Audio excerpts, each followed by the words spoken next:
Sahi kudingi January kitang mapalasi ining taw singlen ng Gantongba Maharaj Gambir Singh Laikinabi Thaurmase National Reconciliation Day haidna observe tawgalai adubo handak ki sahi 2024 asidadi hawduna akoina National Reconciliation Month haidna akona pangtok jagani haiba program ase December ki tang kunwa toida koi member kunmangana sabat timamana Imphal thadoga kasar sakani aduga nonganba December ki tang kuni toida kasar ki awapalida program pangtokani aduga December ki tang kunundoi haiba nu estana aikoina Manipur lebi ki hawrpham oikiba Manipur sina ihanana pasada kuda ki mafam Chandrapur haiba mafam stedi aikoi Manipur lebi lakibagi mafam ni haiba lebi ki hawrpham asida aikoi luk marina haibadi Manipur lagi luk ani aduga Assam lagi luk ani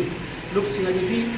Manipur lagi United People Front UPF Manipur amadi hingminasi aikoi haiba ani sima aduga Assam lagi Maharaj Gambir Singh Memorial Committee Chandrapur, Kasar, Assam, aduga Manipuri Youth Front of Assam haibal ani siga pulaga marisina tang pulungdoi Manipur lebi horpam Chandrapurda aikoi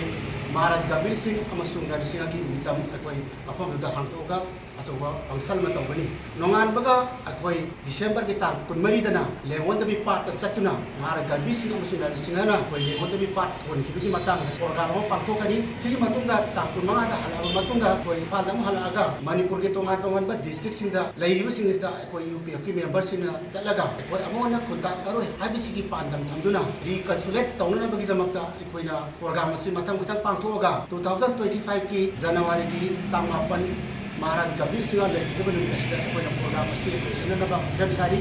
aiba program asi Maharaj Gambir Singh ki Laikinaba chama ga mok drama thai suba program asi aikoina maki tamkiriba kanchipura loisengi habagi pandam thamjeri maram aduna asungro program asi tawba kanda paisagi asuki mati changba na maram aduna asi laibiriba osen chawr bisina GPA number da angam maten pang view haidna mayam da thamjagi haidna koi basic press page kausabani abo thamjari